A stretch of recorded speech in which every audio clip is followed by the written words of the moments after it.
So, I hear you're on welfare. Aren't you ashamed? Alice was my wife, but we divorced after she had an affair. Now, she's remarried to George, the guy she had an affair with. I wonder who told her I'm receiving welfare. It's true that I'm currently unemployed, but I saw it as a reward for getting through a tough year. Who are you mistaking me for? I'm not on welfare. What? But you left your job, right? Aren't you on welfare because of that? Alice seemed more shocked and unsettled than I had imagined. I kept a straight face and said to her, "Well, I do have assets worth $10 million. My name is John Smith. I'm a 42-year-old IT engineer. You might think it's a stylish and cool job just by hearing my profession. But my daily life as an IT engineer was somewhat lackluster. I live quite far from downtown, so my commute is lengthy. Every morning I woke up early and spent 2 hours commuting by bus and train. I worked quietly, and if I missed the last train due to overtime, I stayed at a cheap inn because I couldn't afford a hotel. I didn't drink and interact much with colleagues, so my days would end with just the commute between home and office. Once I got home, I would seclude myself in my room and delved into developing cell phone apps as a hobby. Some apps I've developed were already released and used by many. I wasn't into gambling or investing, but maybe buying lottery tickets every New Year's Eve was an exception. I've been doing it for years. Sometimes I won small amounts and felt joy. My life was monotonous and solitary, rarely sharing happiness with anyone. I guess days would pass as it was, and I'd age. Thinking about it felt a bit lonely. But for that time, I just drifted along. In such circumstances, a twist of fate led to my marriage. My wife's name was Alice. She was 4 years younger than me. A few of my scarce friends, concerned about my lack of female companionship, introduced her to me. She seemed plain but genuine at first, and I, disliking showiness, felt drawn to Alice. I wondered what Alice found attractive in me. Alice rarely shared her true feelings, but when I asked, she said, "I want a stable life and a secure future." Both Alice and I had long passed the usual marriage age, and felt quite anxious about our futures. With the thought of this could be our last chance for marriage, I proposed, and Alice thought along the same lines. Maybe Alice would have married anyone who proposed. So, we got married and started living in the 2-bedroom house I had rented as a bachelor. I wanted children, but Alice was already in her late 30s, facing the risks of a late pregnancy. It's going to be tough having a child at our age. Imagine our age when the child turns 20. There's no upside to it, so let's not push for kids. I felt disappointed, but Alice's point seemed valid, so I gave up on the idea of children. Without the cost of raising kids, we could manage on my salary alone. But that's only because I led a simple life without expensive hobbies. The woman next door had a beautiful bag. I'd love one like that. A designer bag. We don't need something so pricey. There are plenty of affordable bags that would do. You're really dull, you know that. Is your life even enjoyable? According to Alice, the more money you have, the more enjoyable life is. Saying that my salary alone couldn't provide a fun life, Alice started working part-time at a local supermarket. The supermarket opened at 10 a.m., but she had to be there by 9 a.m. for opening preparations. Her shift varied, so sometimes when I get home early, she wasn't back yet. On those occasions, I would quickly whip up something to eat using whatever was in the fridge. My cooking was quite popular with Alice, especially when she returned exhausted. I wondered how much Alice was earning. Since she didn't share her earnings, I had no idea how much discretionary money she had. But seeing her buy several of her favorite brand bags and upscale cosmetics, I guessed she was working pretty hard. I didn't mind how Alice spent the money she earned through her efforts. Sometimes I wondered if we were truly happy in our marriage. I had no complaints about Alice, and she seemed to live freely. But we were not the couple who fell passionately in love. The truth was, both Alice and I felt like we were missing something in our lives. I first noticed a change in Alice about 6 months after she started her part-time job. I didn't have a strong desire to excel at work, so I tried to leave on time without doing overtime. But due to my long commute, I usually got home around 8 or 9 p.m. However, Alice no longer greeted me when I got home. "I'm really busy with work. These days, the supermarket stays open until 9 p.m. After that, there's a lot of prep for the next day and handovers to be done." Despite having started the job just 6 months ago, I was impressed that she had become such a valuable team member. "Well, that's great you're enjoying your job. We don't have kids, and I can take care of myself. Keep up the good work." Alice replied with a thank you and a smile, and ate the late dinner I had made. One Sunday, while I was cleaning the yard, our neighbor, a gossip lover named Susan, approached me. "Hi John, is your wife working today?" "Yes, she hardly gets any days off, but she seems to be enjoying her work, so I'm not worried." "Oh, is that so? If the husband is okay with it, maybe I shouldn't say anything." "What do you mean? Is something wrong with my wife?"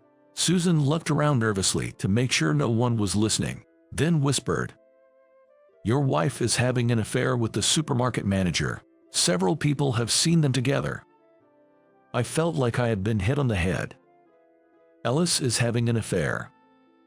I had naively reassured myself that Alice, being a plain woman, wouldn't get involved in such things with other men. However, lately, her makeup and clothes have become more flamboyant. Perhaps men who like flashy women would be attracted to her. But that doesn't mean I can easily accept such a story. No way, my wife would never do that. I trust her. "You're naive, aren't you? Anyone who sees her flashy getup these days would notice. You should confront her about it." Indeed, Alice had lost the simple charm I loved, and had completely switched to a flashy style. If this change was to please her lover, I couldn't ignore it. I immediately confronted Alice about the affair. Alice admitted to the affair without hesitation. "I want a divorce. I love George, the manager. For the first time in my life, I feel truly alive and in love. Marrying you in a hurry because of our age was a mistake." How could she say something so cruel? Was our married life really that unenjoyable?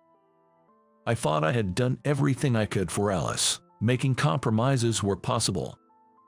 To be told that our marriage was a mistake. Feeling angry, I clenched my fists, trying hard to stay calm. Alice, seemingly indifferent to my feelings, suddenly stood up and went to the bedroom. Unable to bring myself to sleep in the same room, I spent the night on the living room sofa. The next day, Alice said, "We need to cool off a bit," and went back to her parents' house. A few days later, a woman claiming to be George's wife came to my house. "Hi, I'm Linda, George's wife. My husband wants to divorce me, and it seems your wife is the reason." I listened to Linda's story in detail. George and Linda had a 5-year-old son and a 2-year-old daughter, and Linda's days were consumed with childcare. "My husband's feelings have drifted away. He says he no longer finds me attractive now that I've become more of a mother than a wife. He told me he wants to live with the person he loves, so we should get divorced." George's selfish logic infuriated me. If Linda and I had done something wrong to our partners, I would understand. But we hadn't done anything wrong. At most, our plain and steady lifestyles led to a lack of excitement. What does he mean by "I want to live with the person I love, so let's get divorced"? For Alice, I was just a boring existence, as Linda was for George. "If we divorce, I will demand alimony from your wife. You should also claim it from George. They'll probably marry each other, but I don't want them to have an easy start to their marriage life." I felt the same way. Linda was being discarded by George, and I was being abandoned by Alice. Meeting Linda and talking to her helped me decide the divorce with Alice. I understand. I will also claim alimony from George and my wife. You should do the same, Linda. Money alone can't make people happy, but it's better to have some. Let's seek our own happiness. So, Alice and I got divorced, and Linda did the same with George. Alice and George quietly paid the alimony and child support we demanded. It was as if, now that they had found their true love, money didn't matter to them anymore, and no words could reach them in their delirium. I just wanted to say, do whatever you want. Alice and George moved out of town and started living in the next town over, and I threw away everything Alice had used and started a new life. Even after the divorce, I continued living in the rental house I shared with Alice. I didn't want the hassle of moving to a different apartment and thought it best to wait until I was more prepared for such a change. After the divorce, I quit the job I had for many years and started spending my days leisurely at home. I knew the neighbors were gossiping that I quit my job because of the shock of the divorce. But I didn't care what they said. Working on my computer whenever I liked, and dedicating myself to gardening when the weather was nice. I spent my days leisurely. One day, the neighborhood gossip, Susan, approached me again. John, did you quit your job? You're always home during the day. Yes, I just can't bring myself to work right now. I'm taking some time for mental rest. Susan looked at me with a puzzled expression and said, I see. By the way, someone said they saw you at the city hall. Is that true? Yes, I have been going to the city hall once a month lately. Susan's eyes widened for a moment before she muttered something mysterious and left saying, well, see you later. Soon, I started feeling that the neighbors' gazes were different. At first, I didn't notice, but it seemed like they pitied me. Sure, the story of my wife Alice cheating with the local supermarket manager George and leaving was embarrassing, and I understood their sympathy. I thought they pitied me for that reason. However, I soon realized it was not just that. There was a rumor about me circulating. It was that I was living on welfare. Susan was the source of the rumor. She deduced this from the fact that I was jobless and always at home, going to the city hall once a month, and still living in a shabby rental house despite my divorce. She theorized that I didn't work because I was getting welfare payments. That my monthly city hall visits were to collect welfare checks. And that I couldn't move out of the shabby house because living in a nicer place would disqualify me from receiving welfare. I just smiled wryly, thinking, so that's what it is, but continued my days as usual. Indeed, I'm not working right now. But I considered it a reward for overcoming the pain of divorce. One day, I went to a shopping mall a bit far from home to buy gardening supplies. After shopping, I sat on a bench to relax and spotted a familiar woman. It was Alice. Alice was dressed in cheap clothes, hardly looking well off, and quickly approached me when she saw me. It's been a while. How have you been? She asked. As I didn't respond, she just sat down beside me. She stared at my clothes, confirming that I was still dressed plainly as ever. With a smirk, Alice said to me, so, I heard you're on welfare. Aren't you embarrassed? I couldn't believe that the rumor had reached Alice, living in the next town. After betraying me and causing me so much pain, was she now mocking my misery? The first thing I felt upon hearing her words was that she probably wasn't in a happy situation herself. If Alice were happy, she wouldn't bother about me and would have just passed by. Unhappy herself, she couldn't resist the urge to hear about someone else's misfortune. In other words, she wanted to feel better by finding someone worse off than her. I had heard about Linda's recent situation. After receiving alimony and child support, Linda was receiving every possible allowance and worked hard. She must be living more comfortably than Alice, who was financially strained after paying alimony and child support. So, hearing about Linda probably infuriated Alice. and now she was meddling with me, someone she perceived as unfortunate. Such a poor woman. Suppressing my amusement, I pretended not to understand what she meant. Who are you confusing me with? I'm not on welfare. What? But you quit your job, right? Aren't you on welfare because of that? Alice was more surprised and flustered than I had imagined. I did quit my job. Living without working isn't bad, but it would make life boring. Right now, I'm preparing for the next chapter of my life. Once I'm ready, I plan to move out of that rental house. Alice's face turned increasingly anxious. How can you live without working? And I heard you go to the city hall once a month. Isn't that to collect welfare? Susan's notorious gossiping. I didn't expect the rumor to be this detailed. I explained to Alice deliberately. The reason I can live without working is that I have money. My monthly visits to the city hall are for the legal consultations they provide. I've rested enough and am thinking about starting a business. Money. Starting a business. Alice became more confused. Weren't you just a regular employee with hardly any money, and you quit your job, starting a business? Are you crazy? When we were married, I had given Alice access to all my savings accounts. So, she knew very well that I didn't have much money back then. In her mind, if I had money, she wouldn't have left me for George. Keeping a straight face, I told Alice. Well, I do have assets worth $10 million. Alice's mouth dropped open in disbelief, uttering a stunned what? Yes, I now have assets worth $10 million. Let me explain how it all happened. I think I mentioned before that I have a hobby of buying lottery tickets. I've never gambled on things like casinos or horse racing, but lottery tickets are a kind of gamble in a broad sense.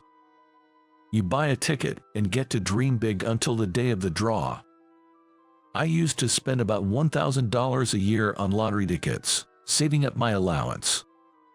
While married, I gave up buying lottery tickets to help ease the family budget, thinking about our family's future. But after the divorce, such considerations didn't matter anymore. 2 months after separating from Alice, I casually went for a walk and ended up in the shopping district. There was a long line in front of me, and when I peeked, it led to a lottery ticket booth. Oh, the New Year's lottery tickets are on sale now. Feeling an urge to buy due to the long wait, I rushed to an ATM and withdrew $2,000. I handed the $2,000 to the ticket seller, who smiled and said, "I wish you luck." Somehow, it felt like there was a halo around the vendor's head. From that moment, I had a strange premonition and started attending seminars for people wanting to start their own businesses, with no real basis for my actions. To make room for new beginnings, I cleared out old items I had kept for memories. I sorted out the past to start anew for myself. Then, on the lottery draw day, I checked the official website and confirmed that I had won a total of $10 million, including the front and back prizes. Despite my strange premonition, I never really thought I would actually win. The emotions were beyond just happiness or surprise. I probably spent half the day in a daze. Having received $10 million, I tried not to change my life drastically. I kept the win a secret to myself. I didn't even tell my parents about it. I knew that if people found out, suddenly unknown relatives and best friends would appear out of nowhere. Building a mansion would have been a dead giveaway. I decided not to indulge in frivolous luxuries, saving the money for what I truly wanted to do. First, as a reward for years of hard work, I took some time to relax. I resigned from my job and spent more time gardening, basking in the sunlight. Gardening turned out to be quite interesting, and my small garden soon bloomed with vibrant colors. After 2 months, I got bored of resting and began looking for collaborators to prepare for starting my own business. It felt like my unremarkable life and the failure to find a good partner were trials for this reward of $10 million. Being able to tell Alice about my assets now is like a reward from God for all the hardships I endured. Another stroke of luck was that the lottery win happened after our divorce. If I had won it while I was married to Alice, she would have probably squandered it. Eventually, Alice came to her senses and started interrogating me fiercely. "Why didn't you tell me you had assets worth $10 million when we were married?" Alice asked. "I didn't have such assets while we were married, but I had no intention of clarifying that." I feigned ignorance and smiled. "So, you're saying you wouldn't have divorced me if you knew?" Alice, struck by the core of the matter, stuttered. "Well, that is, you married me in a hurry, right? Now that you've found true love, you should be happy with George." Alice screamed in frustration. "Don't joke with me, you big liar." Although being called a liar was slightly irritating, I couldn't help but feel sorry for Alice. I knew she was currently struggling financially. She had been demanded alimony by both Linda and me, and her part-time earnings were taken away, even resorting to borrowing from relatives. Alice twisted her mouth in frustration. "George doesn't have assets worth $10 million. Of course he wouldn't. It's not common for someone close to you having $10 million. George now has to pay alimony for both of his kids until they become adults, which means tight finances for almost the next 20 years. As I stayed silent, Alice, looking down, hesitantly began to speak. "I actually regret divorcing you." "Why, aren't you happy now?" I asked. "Not at all. Things aren't going well with George. When we both had our families, there was some thrill and excitement every day." "You don't feel excited now?" Alice sighed deeply. "Not at all. We just fight whenever we see each other." "Hey, John, can we start over?" I was shocked and dismayed at her sudden proposition. "Start over with me? That's quite presumptuous." "I'll change. You don't have a girlfriend now, do you?" Honestly, I was so angry with Alice, I felt like spitting in her face. The nerve of her, suggesting we get back together after everything. The emotional scars she left on me will probably never heal. "I don't have a girlfriend, but even if I stay single for the rest of my life, I'd never get back together with you." I thought I made myself clear, but Alice wouldn't give up.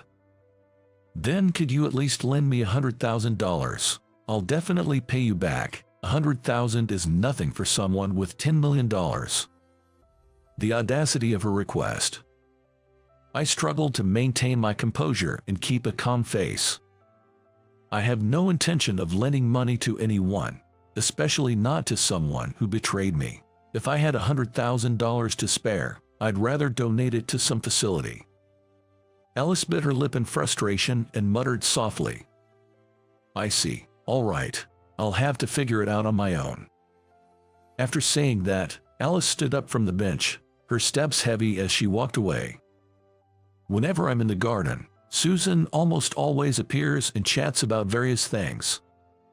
Susan's antenna is even tuned into what's happening with Alice and others living in the neighboring town. Alice seems to be having a hard time. She's not getting along with her husband. I also heard that they started living separately the other day. Living separated, huh? Does that mean they're heading towards divorce? Alice really did something foolish. Affairs that cause others misery always come back to bite you in the end. It's like that with celebrities too, right? I'm not sure whether everyone who does such things faces repercussions, but there are certainly people who do. I wonder how they're managing financially after the separation. Is Alice working part-time again? Apparently, she's resorting to cash advances to cover living expenses. Once it reaches that point, it's pretty much over, and her husband, George, was fired from the supermarket and is now working day-to-day jobs. It seems Susan is well informed about Alice and George's financial situation. If someone like her found out I won $10 million in the lottery, it would cause quite a stir. I planned to keep it a secret while I was in this town, and then move to an unknown place when the time was right. Eventually, I heard that Alice and George got divorced. Now that she had no reliable partner, she might turn to me again. So, I quickly bought a condo in an area closer to the center of the city, far from this town, and moved there. I invested part of my $10 million as capital and started my own IT business company. I rented a small office and began with just 3 employees, including myself. Not even my closest employees know about my $10 million asset. I believe keeping it a secret is best for maintaining close relationships. The business is doing well, and work is increasing, so I'm thinking of hiring more staff. Being a single company president, I often get introduced to wonderful women by business partners. Once the business stabilizes, considering remarriage doesn't seem like a bad idea. I feel like I'm experiencing a second youth, eager to give my all to both work and love. Surprise, surprise, it's a client of ours. I'm the one handling your company's account. You should be grateful you can make a living thanks to me. Time to thank me. That's what my old classmate, Jack, said with a laugh when he heard where I work. We had reconnected at a middle school reunion, and it seems like after graduating from Harvard, Jack's been working at a major real estate company. His entourage found it hilarious, chiming in with "no way," while Jack himself seemed quite pleased, laughing heartily. In that moment, I felt my patience snap. I immediately shrugged off his hand with all my might, and, with a beaming smile, I told Jack, "Oh, is that so? Well then, let's call off our business deal." I decided then to expose all the information I had and bring him down. My name is George. I'm 42 years old, working at a company that develops and supports apps used by other businesses. Our company's unique selling point is our ability to create customized apps. We handle everything from development to support, tailoring functionalities to each company's needs. We're popular among businesses wanting apps customized for their specific requirements, and we to make a decent profit. Now, I find great satisfaction in my work, but originally, I wasn't interested in app development. Due to family circumstances, I had to start working immediately after graduating middle school, so I didn't have the luxury of choosing a job based on what I wanted to do. Back then, my choices were based solely on salary and benefits, and I sought positions that didn't require a high school diploma. My current company, a kind of startup, was looking for a wide range of talents and didn't focus on educational background. What caught my eye, though, was the flexibility in taking time off. I applied right away, though it seems they weren't expecting a middle school graduate to show up. The interviewer was a bit perplexed, but the company president, who happened to be there, decided to hire me, thinking I'd learn quickly since I had less formal education. The reason I had to work right out of middle school was my father fell. My mother had passed away from illness before I even started elementary school. After that, my father threw himself into his work, as if to escape the pain. But the loss of his beloved wife took its toll. In my second year of middle school, he collapsed, having reached his limit. Seeing this, I resolved to work and support us both. He wasn't in life-threatening condition, but there were days he needed care. That's why being able to take time off was so crucial for me. Over 20 years have passed since then, and recently, Dad's health has been more stable. So, I've been dedicating myself to my job, wanting to repay the company that took a chance on a middle school graduate like me. Then one day, I got an invite to a middle school class reunion. Dad, who's always seen me buried in work, suggested I go. But I was feeling a bit conflicted. It was because of this guy, Jack, who was a classmate back then. Jack, the son of a wealthy family, lived in the biggest house in town and was dead set on becoming a wealthy elite himself. He was the kind of guy who had to be the best at everything, whether it was sports or studies, and I remember him being quite a handful. Back in the day, I was pretty smart and enjoyed studying, so I often scored higher than Jack on tests. Despite his obsession with being the best, Jack seemed to hate studying, as I hardly ever saw him hit the books outside of class. As a result, he resented losing to me and started to bully me. For instance, I used to make my own lunches because my mom wasn't around, and Jack would loudly comment in front of the whole class about how pitiful and poorly colored they were.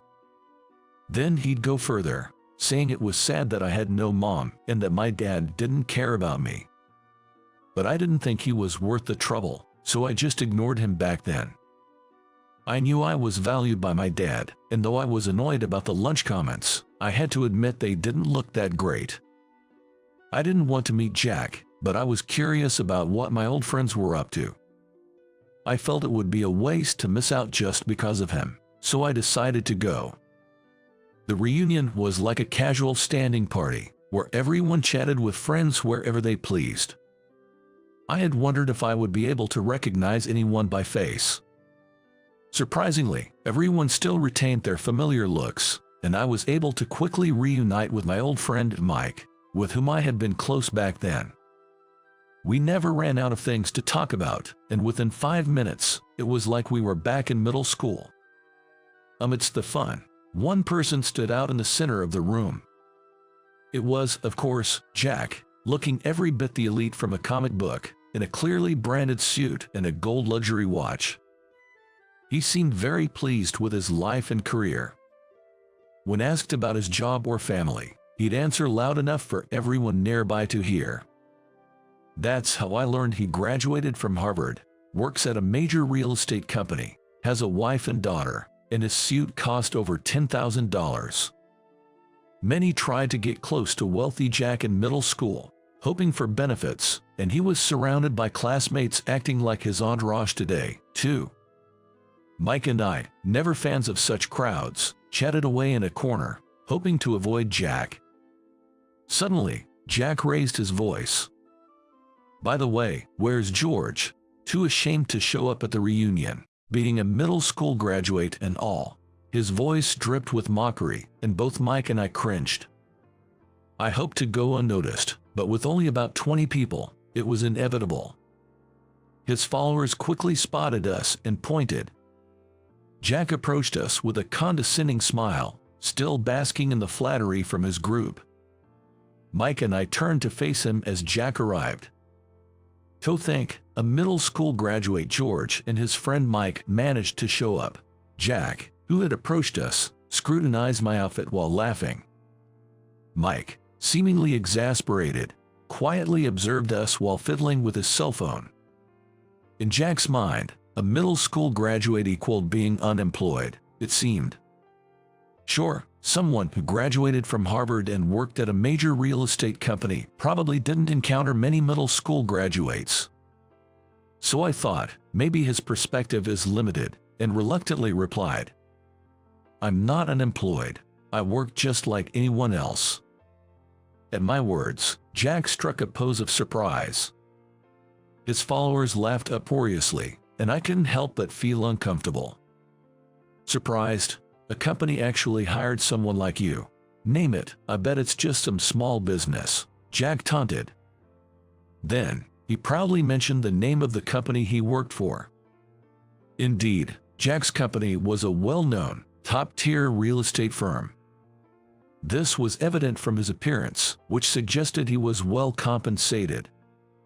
I named my workplace while feeling disgusted at his arrogance. Jack's eyes widened, then he burst into a vulgar laugh. "Surprise! You work for one of our clients," he exclaimed. "I handle your company's account. You owe your livelihood to me, so thank me." Suddenly, Jack grabbed my head. I never expected him to resort to physical force, and I was shocked as I tried to pry his hand off. His followers were laughing, saying no way, and Jack seemed to be in a good mood, laughing along. That's when I heard my patience snap. I swiftly shrugged off his hand, smiled broadly, and told Jack, "Oh really? Then let's call off the deal." Jack froze, mouth agape, seemingly confused by my sudden change in demeanor or my words. What are you talking about? You can't have any say in the dealings, can you?" Jack clearly thought I had no involvement in his company's dealings. So, with a sigh, I began to explain about the business transactions.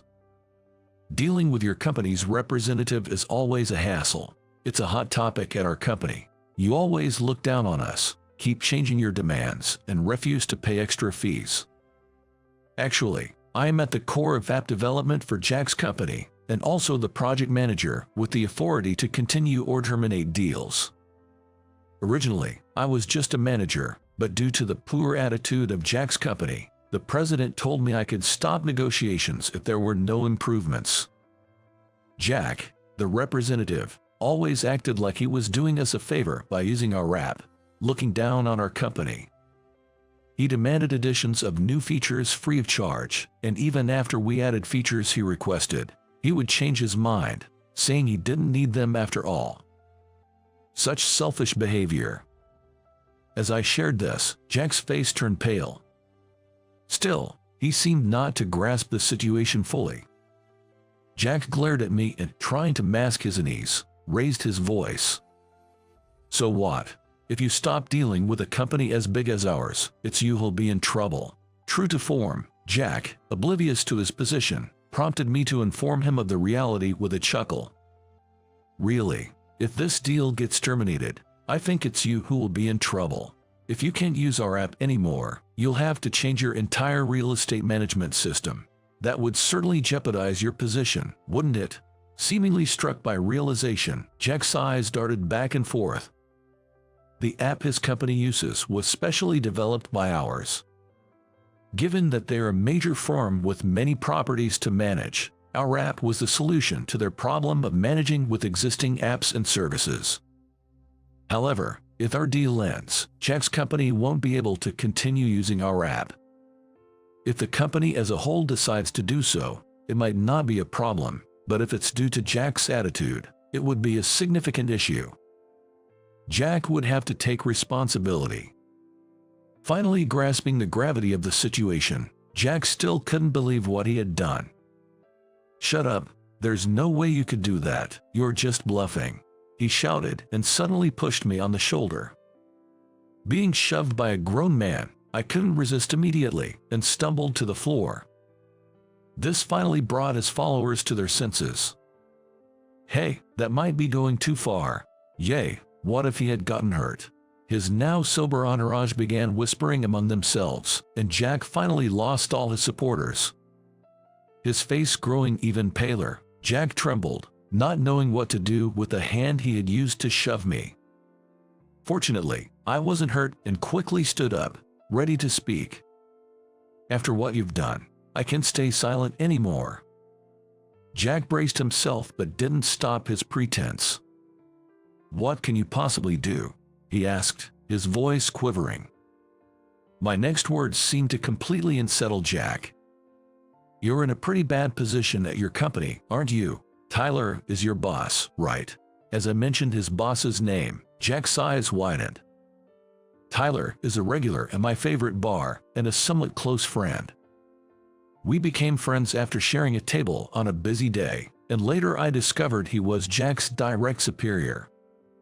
In other words, I was already familiar with the company Jack works for. Although I wasn't in sales, so I didn't know Jack was our contact, I had heard various complaints about him from Tyler. Jack, proud of his Harvard degree, often ignored work explanations and made frequent mistakes. His attitude was disliked in the office, causing discord, yet he insisted he was an elite and not at fault. Moreover, despite having a wife and child, he had been seen inviting young female colleagues to dinner and making inappropriate physical contact, which troubled Tyler. As I revealed these stories, the next person to shout wasn't Jack. "What do you mean by that?" The person who shouted was Jack's wife, a woman named Emily. Actually, Jack's wife was a middle school classmate of mine, and she was also attending today's reunion. Jack was at a loss, flustered by his wife's angry yelling. "You said things were going well at work and that's why you came home late, but to think," his wife yelled hysterically, almost lunging at him. Jack, angered by his wife's reaction, replied loudly. "Do you really believe what this middle school graduate is saying?" Jack exclaimed. However, it seemed his wife had her own side of the story, and their argument escalated quickly. Apparently, Jack hadn't been showing his wife his paycheck and hadn't been contributing much to the household finances. His wife harbored suspicions, and today's revelations seemed to have been the last straw. From what Tyler said, Jack's company is quite a respectable firm. His late arrivals at home were probably not due to work, but rather spending time with other women. And if he showed his paycheck, the lack of overtime pay would reveal that he wasn't working late. He probably hadn't shared his paycheck to avoid being exposed, but it seemed to have backfired. As his wife loudly demanded an explanation, Jack desperately tried to make excuses. Amidst the chaos, I made a call to my company.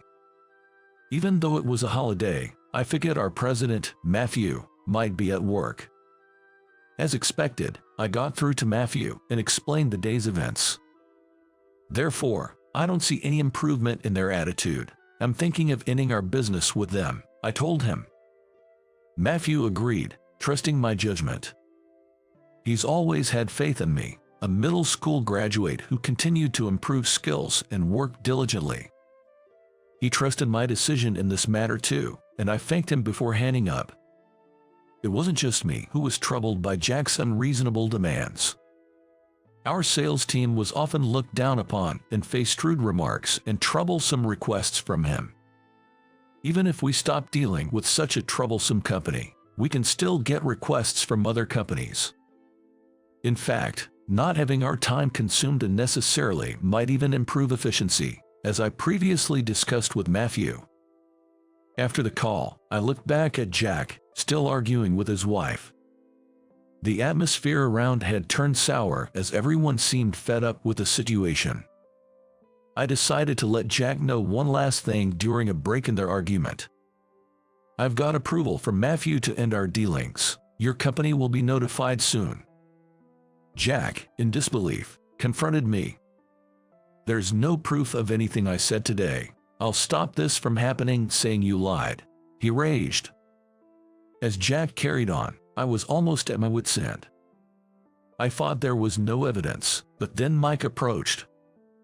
Too bad, Jack. I recorded everything you said and did. Mike showed his cell phone screen, which displayed Jack pushing me.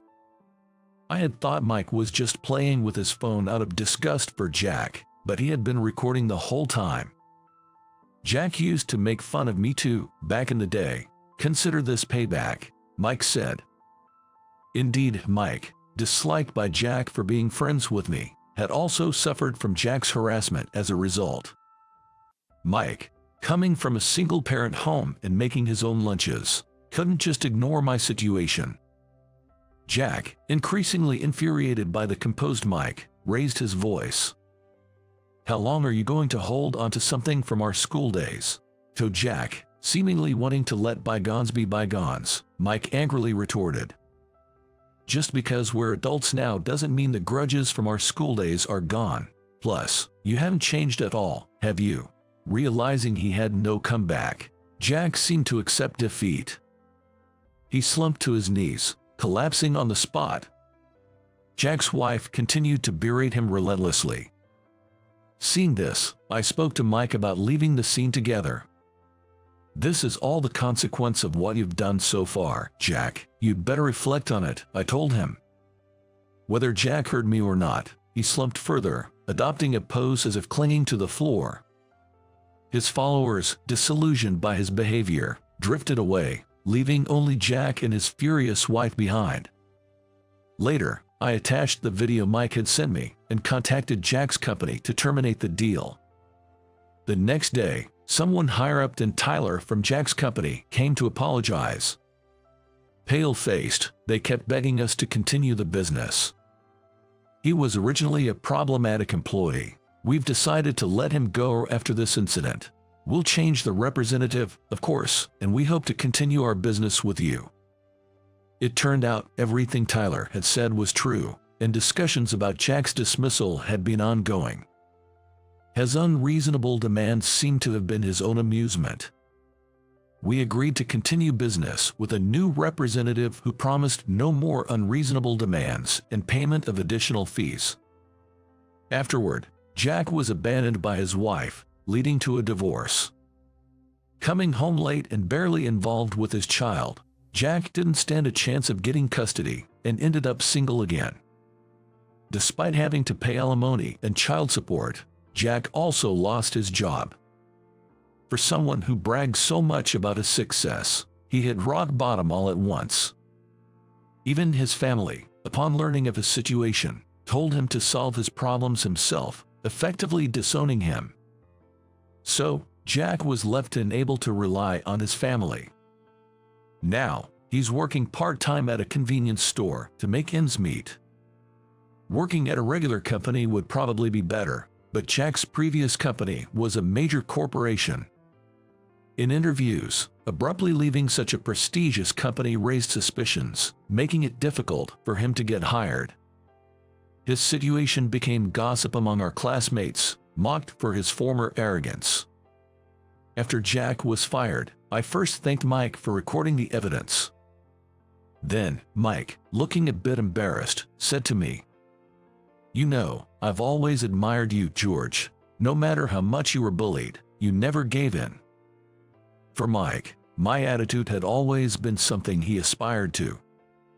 To me, Mike, who had stayed by my side, seemed more remarkable, but we laughed it off as mutual admiration. Since then, Mike and I have been as close as we were in middle school, even going out for drinks. Mike's belief that school grudges don't just disappear over time proved true. He looked relieved, having finally gotten back at Jack. I agreed, and we enjoyed our drinks. Work-wise, changing the representative from Jack to someone else led to fair pricing and increased profits. Our sales team, too, is relieved and happy, thanking me for taking a firm stand and freeing them from stress. The president, seeing the situation, seems to have gained even more trust in me. It looks like he's even considering promoting me, which has really motivated me to put even more effort into my work. My father, in good health, smiles at my progress. I plan to keep supporting him and continue working hard, staying true to myself. Why do you spend money like that? It's my money, so I can spend it however I want. My name is Brian. I've been married for 6 months, and I was reaching my limit both mentally and physically. The cause of constant fights since our marriage was my wife, Karen's spending habits. As the daughter of a wealthy company president, she had received a substantial amount of money from her parents as a wedding gift. She used that money to buy furniture for our new home, as well as her clothes, bags, and shoes. She never cooked, instead buying ready-made meals from department stores every day. Taking advantage of the fact that I was away at work during the day, she even hired a housekeeper without consulting me. Why don't you understand what I'm saying? I'm just saying we don't need unnecessary things. Besides, you don't even work. You're the one who said it was okay for me to be a housewife. My wife became a full-time housewife immediately after we got married. I thought she did it because she wanted children, but it seemed like there was more to it than that.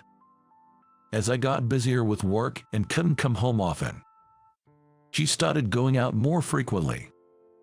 I warned her several times, but she didn't listen. One day, she came home completely drunk, being carried by her girlfriends. I was surprised when I saw the taxi receipt. I asked her angrily, "Did you really come from such a far place?" She replied, "It's my money, so it doesn't matter." We had a big fight, and I couldn't take it anymore. I finally said the words that had been repeating in my head over and over again. "Let's get her divorce." Why? I married you because I wanted to build a happy family together. As it is now, it's not good for either of us. Well, what should I do then? You're an adult now. Figure it out for yourself. I yelled at my wife and stormed out of the house. At that moment, just being with her was painful for me. I took a train to my parents' house. We used to be so happy just being together when we first met. As I walked outside, I couldn't help but sigh. I remembered the time when I first met my wife. "Brian, I've made the copies, and would you like some more tea?" Thank you, you're always so thoughtful. She had joined my company as a temp worker. Despite being young, she was remarkably considerate, and despite the more than 10-year age gap between us, I was completely captivated by her charm. Would it be weird if an old guy like me asked you out for a meal? Huh? A meal with you, Brian? If you don't want to, you can decline. No, not at all. Thank you for asking. She smiled brightly and accepted my invitation. Thank you. Having a meal with you. I'm a bit nervous. I'm nervous too. After that, we went out for meals a few times. Do you mind if I don't pay? It's fine. I invited you. She always said that and took care of me. Thank you so much. She even gave me small gifts. Is it okay to receive a tie like this? I might get the wrong idea. It feels like, what on earth is this guy talking about? Sorry, just kidding. No, it's not a misunderstanding. Huh? After that, my wife and I officially started dating. And we quickly fell for each other and got married. But later on, her job at her family's company became a huge success, and she also received a substantial amount of money as a director. That's when her tendency to overspend started showing. Her lack of attachment to money was astonishing, and I couldn't accept our differing values. So, we divorced easily, and she went back to her parents' house. What was she expecting when she married me? Even if I ask, she who's not here won't answer. There's no point in thinking about answers I can find. After that, my parents recommended a few arranged dates, and I went to meet several women. But each time, thoughts of my ex-wife crossed my mind. I tried cooking stew for the first time. How is it? It's delicious, really. Her smile had stuck in my head. No matter who I was with, all I could think of was my ex-wife. Why can't I forget about her so much? Even though we had such a terrible breakup. I wonder why. The bar proprietress at my regular bar tilted her head while pouring a whiskey. Well, maybe because there were good memories. Here you go. I took a sip of the whiskey that had been placed in front of me. For the next few years, I remained unmarried without remarrying anyone. As you get older, opportunities to meet women are not that common. Then, one day, on my birthday, I received a birthday card from my ex-wife. Happy birthday. I'm really sorry for back then, and thank you so much. I'll treasure what I received from you. What's she talking about? Something irreplaceable. Is she talking about memories? When we parted ways, I had given her a small amount of savings, and I hadn't given her anything else. I couldn't ask her, as the envelope didn't even have a return address. I didn't know her acquaintances or her family's contact information anymore. Had she grown older and was reflecting on things now? Thinking such things, I left the letter in my desk. On that day, as usual, I stopped by the bar on my way home from work. Good evening. The bar proprietress rushed over from the back of the counter. Welcome. Oh, by the way, I heard from a customer yesterday that your ex-wife's father's company, AB Trading, seems to have gone bankrupt. Oh, really? I became curious about her. I wondered what had happened to her, someone who was so naive about the world, someone who had never experienced financial difficulties. Then, 3 years later, something unexpected happened. I received a letter at my home. It was in a plain white envelope with no sender's name. I had a strange sense of déjà vu and remembered Karen's letter. And I was shocked when I read that letter. I apologize for this sudden letter. I am your son. My son. I read those words over and over again. There shouldn't be any children between her and me. What on earth could this mean? As I continued reading the letter, I learned a shocking truth. My mother realized that she was pregnant with me right after divorcing you, but she didn't have the courage to tell you about it, and it has come to this day. My mother is sick. The doctor today said it might be life-threatening. Please, even if just for a moment, come and see her. and in the letter, there was a note with the address of a certain hospital and a room number. Is Karen hospitalized here? I was guided as if by fate and headed to that hospital. The hospital was close to her parents' house and was a large general hospital. I asked at the reception where the inpatient ward was and searched for the room number mentioned in the note. It's here. Nervously, I reached for the door handle. And then, she, lying in bed, said in surprise, "Why, are you here?" Seeing her like that, I was genuinely surprised. My ex-wife had become emaciated, with gray hair and wrinkles, looking like a completely different person from before. There was no trace of her former self. "I received a letter from your son." "Alex, you can't be." She opened her eyes wide and stared at me intently. "It seems like you haven't remarried." "No, Alex is your child."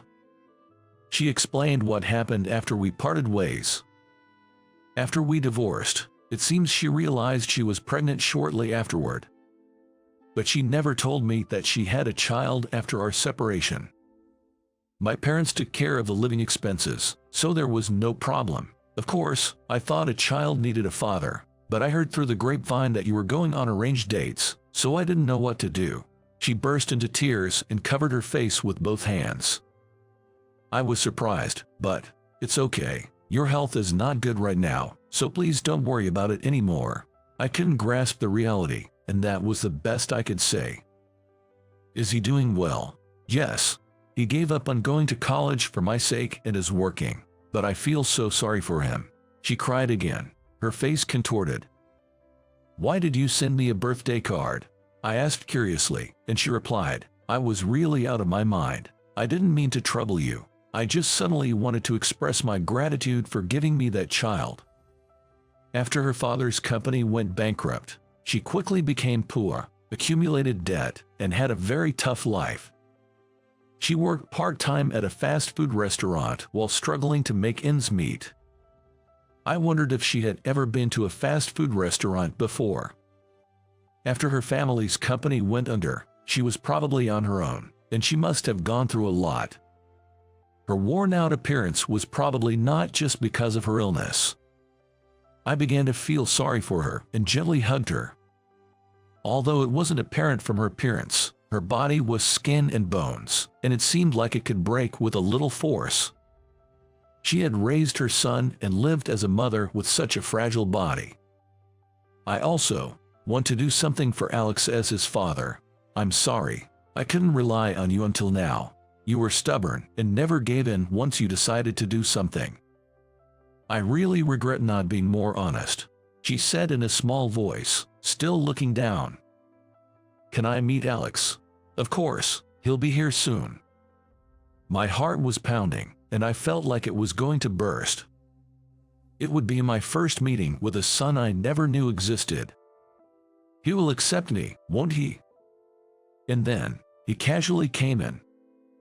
Mom, are you okay? The young man who entered the hospital room looked quite similar to me. Well, maybe his mouth area resembles her. Are you? My dad. It seemed like he had thought the same thing as me, and he was staring at my face in surprise. Yes, I'm your father. I smiled at him. And he smiled back at me. After that, with my wife in between us, we talked about what had happened to each of us over the past dozen years. I had never been able to forget about her, and I was grateful for being able to meet her again and see my son. Apparently, my son had heard about me from her before. But he didn't want to contact me now that they had become poor, fearing that it might seem opportunistic. However, when he heard that his mother was sick and her life was in danger, he said he really wanted to meet the three of us before she passed away. Then, when I was looking for my mother's pajamas and towels in the room, I found a box with a lot of photos of the two of you. My mother still can't forget about you, so I decided to write the letter. As she spoke, she gazed straight at her son. I realized that I didn't need money anymore. I mean, it's obvious that you can buy really important things with money. She said that and shed big tears. I just wanted to live happily with you. just realizing that is enough. I hugged her tightly. After that, I visited the hospital almost every day to check on her condition. I was looking forward to meeting my son. She continued her battle against illness for a while, underwent surgery repeatedly, and miraculously recovered, finally being discharged from the hospital. Don't be so nervous. That's right, Dad, my face and body are stiff. Taking a family photo is a first for me. Saying that, he straightened his back and stood up tall. Yes, let's take a family photo. You all have great smiles. I got remarried later on, even though we didn't have a wedding ceremony, but for now, we decided to take a family photo with the three of us. Although I had been separated from my son and wife for a long time, I wanted to slowly fill in the gaps in that time. His annual salary is 3 months of mine. Well, everything he owns is pretty shabby. Haha. I was invited to a mixer just to make up numbers, constantly ridiculed by an acquaintance. In middle school, high school, and now at this mixer too. After all, I was nothing more than a foil for him. I want to escape this boring mixer. I want to go home early. Even someone like me takes pride in having a skill and doing a job that makes people happy. I'm done dealing with people who only see others for their status. My name is David. I'm currently 29, single. Ever since I remember, my parents had a workshop at home, making handcrafted bags to make a living. Using cowhide, they made wallets, card holders, handbags, backpacks, and various other items in their small workshop, always trying to create products that people would cherish.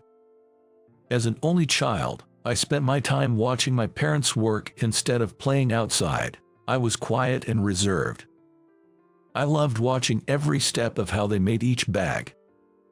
When I was in 6th grade, I was wondering what to do for my summer project. My mom suggested, "Since it's your last summer in elementary, why not make something with cowhide as a keepsake?" I was thrilled. Can I really? Can I use the sewing machine I've always been told not to touch? Haha, you've always wanted to use the sewing machine, she said. I thought it might be a bit early for you, David, but your dad thinks it's fine. Watching all the time can get boring, right? I've never been bored. What should I make? Tell me. For my last summer in elementary school, my parents, both bad craftsmen, taught me how to make small items from scratch.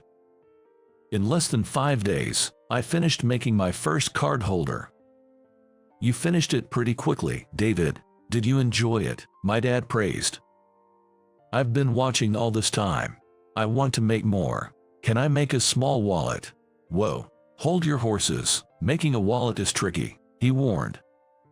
I don't mind how many days it takes. I want to try. Teach me. Seeing how excited and happy I was about the first item I made, and how I was completely engrossed in it, my mom said, "It's perfect timing. Next year, you'll be in middle school and will need to carry money." I was thinking of buying you a nice wallet, my dad said. I don't need it. I don't need it. The one I make myself will be enough. Teach me. For my summer project, while my classmates did insect collections, puzzles of USA maps made from cardboard, and wooden dinosaurs and pagodas, I submitted my handmade card holder and small wallet. I wrote that my goal was to use them carefully when I started middle school, with the card holder taking 5 days and the small wallet 18 days to make. As a result, I was awarded the best work in school for the first time, and I rushed home to tell my parents. "You see, you can do it, David. That's my boy. Good for you," my dad said. "Your first self-made item won the best work in school. The teachers must have recognized your effort," my mom added. "It's a great memory for your last summer in elementary. Why don't you help out in the workshop sometimes?" I want to help. I want to learn all sorts of things. Throughout middle and high school, I cherished and used my self-made card holder and wallet until they were worn out. Surely they've reached their limit. It's good to take care of things, but this is a bit much. "Here, I made you a new wallet," my dad said. giving me a new long wallet. "What's this? It's so cool, amazing. Thanks, Dad." The craftsmanship was on another level. I wanted to take it apart just to see how it was made.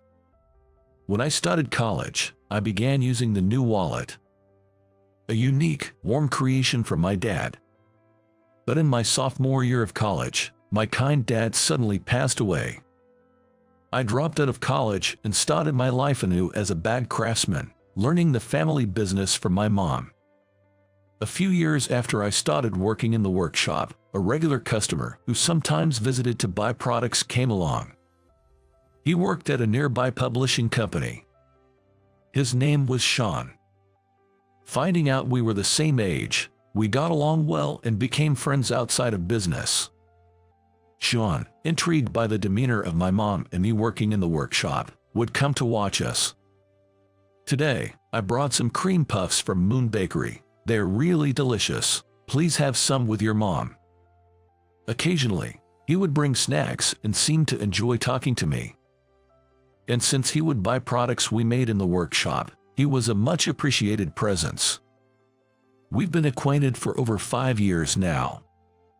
Out of the blue, Sean brought up this topic to me. "David, are you interested in mixers?" "No, I've only been invited 2 or 3 times during college. I'm not really good with such settings because of my personality. It's tough, but I need someone to fill in. Could you come? I'll probably bring down the mood, you know, despite the kind invitation." "It's okay. I'll handle it. Don't worry." Unable to refuse properly due to our important customer relationship, I ended up participating in a mixer I was uncomfortable with. The setup was 5 men and 5 women. And it was happening in just 5 days. Conveniently, it turned out to be a mixer with a perfect group of 5s. Mixer, here I go. For me, it was a sudden and overwhelming situation. But I thought, it's Sean's first favor, and I've been indebted to him. I should cooperate and give him face. The day of the mixer arrived. The meeting place was set for 5 p.m., starting with just the men at the meeting spot of the station, and then joining the women at 6 p.m. at an Italian bar on the Sunshine side of the station's east exit. As I was preparing my hair and outfit at home to be presentable, I received a call on my cell phone. "David, sorry, I suddenly got stuck with an unavoidable job. Without you, I won't be able to talk to anyone." It should be fine. I've arranged for someone to replace me. Just go to the meeting spot at the station." No, how is that okay?" "Sorry, got another call, gotta hang up." A mixer without the organizer. Plus, I'm not good with the atmosphere of mixers or talking to people. All strangers, it's completely away game. Let's finish this quickly and go home. I had no choice but to brace myself for what was coming. I arrived at the meetup spot at the station. There were already 4 guys who seemed to be part of the group. "Hi, nice to meet you. I was told by the organizer, Sean, to come here. Aren't you David by any chance?" Kyle. "Wow, I can't believe we're meeting here. I was the one Sean asked to organize this. Man, it's been a while, hasn't it, since we graduated from high school." Among the guys at the mixer, there was Kyle, whom I knew from middle and high school. Back then, I was often teased by him and his group. Contrary to my inconspicuous self, he was a standout, excellent in academics. He was popular in the class.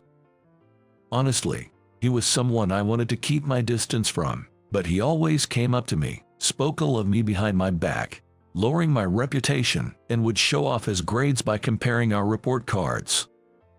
He started introducing me to the other 3 guys, mentioning, "This guy, David, used his same old, shabby wallet and pass holder from middle and high school." Man, it was embarrassing. What was it? When did you get it? It wasn't something I got. I made it myself for a summer project in the elementary school. Right. It was for a summer project in elementary school. Haha, David, you were really something. What about college after that? The other 3 guys looked at me with a smirk. I went to art school but dropped out. Dropped out, so just a high school grad. Must have been tough. We'll talk more about it later. Looks like the drinks will taste great tonight. I never imagined that Kyle, of all people, would be here. I felt overwhelmed, wanting to escape and head home immediately. We headed to the Italian bar where we were meeting the ladies. Throughout, Kyle kept prying into my current situation. Do you know which university I went to? Yeah, I remember. You always had good grades. That's right. I graduated from there and now work at the same publishing company as Sean. So, David, what's your income now? Income? Yeah, income. Just tell me the number. I won't tell anyone. About $25,000, I guess. $25,000. Got it. Seems like you've had it rough. I'll cover your part today. Be grateful. Oh, thanks. But in return, make sure you do a good job as my sidekick. Okay. Haha, sidekick. Got it. I ended up being used and had to play the role of Kyle's sidekick in exchange for the treat. People usually become more mature as they age, but he seemed to have reverted to his middle and high school self. At the mixer, it was almost certain that I would become the butt of the jokes. We arrived at the Italian bar. The 5 ladies had already arrived and were waiting. Nice to meet you all. The mixer began. I was surprised at how beautiful all the ladies were. Except for me, all the guys were in high spirits, and I felt out of place, just nodding along. Soon, Kyle started his extra introduction of me to the ladies. This is David, a real tearjerker of a guy. In middle and high school, he used the wallet and card holder he made in elementary school until they were tattered. The ladies looked at me with a mix of pity and amusement, except for one who seemed unimpressed. Oh, right, what about your wallet now, David? Show everyone. Reluctantly, I showed my long wallet. Wow, still tattered. That happens. It's something precious to me. Right, that makes sense. When you've struggled, you tend to cherish things more. And speaking of this poor guy's intriguing salary, a whopping $25,000, that's like my 3 months' earnings. No wonder his stuff looks beaten up. Haha. I've had enough. Just let him do whatever he wants. I couldn't help but feel annoyed with Kyle's smug attitude. Excuse me, may I see that wallet? A woman who seemed interested asked. Sure, here you go. As Kyle said, it's pretty worn out. Her name was Emily. Unlike the other 4 women who were used to mixers, she had been quiet from the start. She was petite, with her hair in a ponytail. Her natural makeup gave her a clean, fresh look. She was exactly my type among the 5 women. Oh, I thought so. I have a handbag from the same maker as this one, she said. She showed me her handbag. I never expected to meet a woman carrying a handbag from our family's workshop. Their designs and durability are really great, aren't they? How long have you been using this wallet? Well, I started using it in college, so about 9 years, I guess. Kyle, interrupting our conversation, said, 9 years, you should be able to afford a wallet like this, David, as he flaunted a famous French brand wallet on the table. There it was, Kyle's typical one-upmanship. In middle and high school, it was report cards, and now it's wallets. But I'm the one being treated. I have to play my part as the sidekick. Wow, Kyle, you're really something. When you show off a wallet like that, I'm speechless. But David, you seem to really take care of your belongings. Yeah, well, I still use the coin purse I made in elementary school, like Kyle mentioned. I left it at home though. Really? You're still using that legendary wallet? Kyle laughed out loud, hearing that I was still actively using the small wallet I made back in elementary school. Everyone else forced a smile, but Emily's reaction was different. Deciding he had flaunted enough, Kyle switched seats and started chatting up other women as if to say he was an elite. He casually put his arm around other women's shoulders, showing off his mixer expertise. Emily then spoke to me. "So, you've been using the wallet you made in elementary school for almost 20 years now." "Yeah, about 18 years, I guess. It's a keepsake for my dad. This long wallet too." "I see." Emily didn't ask anything more about the wallet or the bag. Tired of being one-upped and seen only for my status at this mixer, I didn't want to share more about myself and just wished for time to pass quickly so I could leave. As the first part of the evening was drawing to a close, a staff member from the Italian bar told me, "Your ride is here." "Your ride, David, you leaving already? What a downer," Kyle said. "Yeah, oh, please continue to enjoy your evening, everyone. I have some urgent work to attend to, so I'll be excusing myself," I said, standing up. "Mr. Brown, your driver is here. Please come this way to the car," said a uniformed female driver as she entered the bar. "What, Mr. Brown, what do you mean, David?" Kyle and the others at the mixer were shocked. "I just took over the family business." "Took over the family business, but you said your income was $25,000. "Sorry, I'm not very smart. I didn't quite understand the subject. Multiply that number by 12, and it's about right." "Kyle, thanks for today. I'm heading out." "What? $25,000 is not your yearly but monthly income. Wait a minute." Just as I was about to leave with the driver, one of the women suddenly shouted, "I can't take this anymore. I'm leaving too." "What's going on?" People dining around us turned to look. This guy touched my thigh and chest, and even tried to kiss me near the restroom. "He's the worst," she said, pointing at Kyle. "No, what are you talking about? I didn't do anything." "Wait, David." The mixer, which started in a fun atmosphere, quickly turned chaotic due to Kyle's inappropriate behavior. Eager to avoid getting dragged into the mess, I hurriedly left with the female driver.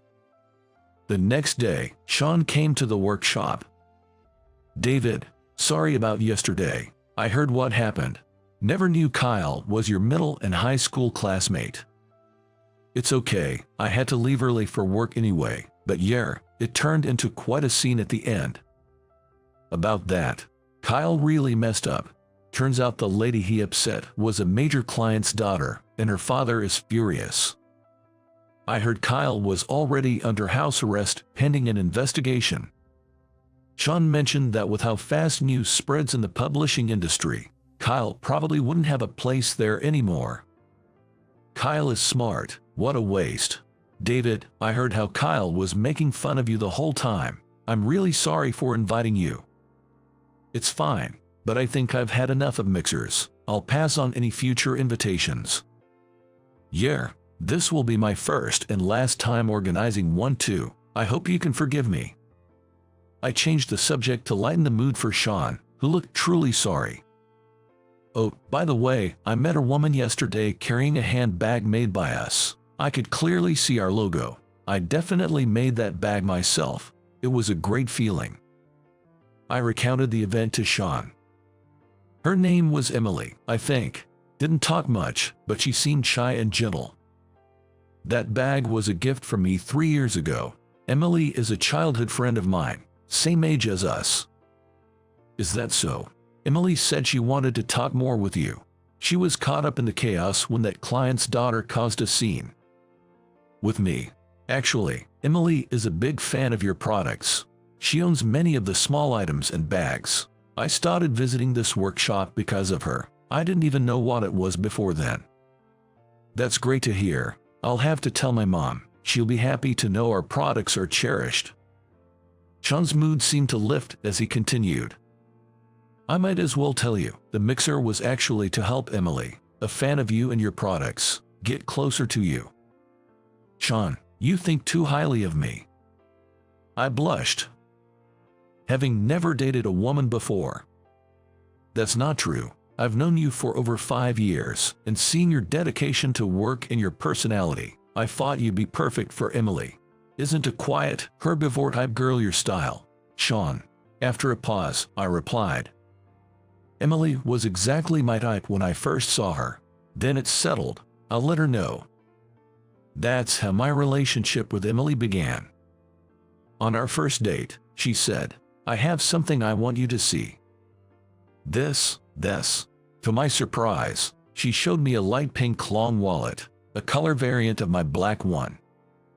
It had our logo and the stamp my father had made. My wallet was worn out from daily use, but Emily's was like new, cherished, and used only on special occasions. It was a gift from her parents to celebrate her college admission. She had become a fan of our products and occasionally visited our workshop to buy bags and accessories.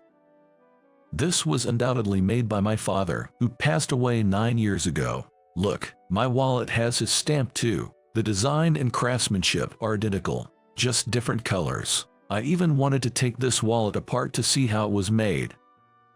Haha, it would be a shame to dismantle such a special gift, but it's nice that we both use these wallets as a pair. I'm sure my dad in heaven would be happy to see this. It felt like fate that I would see a wallet made by my late father being used as a pair like this. This wallet has helped me a lot. Depending on the color, it's believed to attract work and wealth. It's been a charm for my mom and me to spread our products to the world. I've never made a better wallet than this. It's an insurmountable wall for me. I'm forever grateful to my father. I became an instant fan of your products too.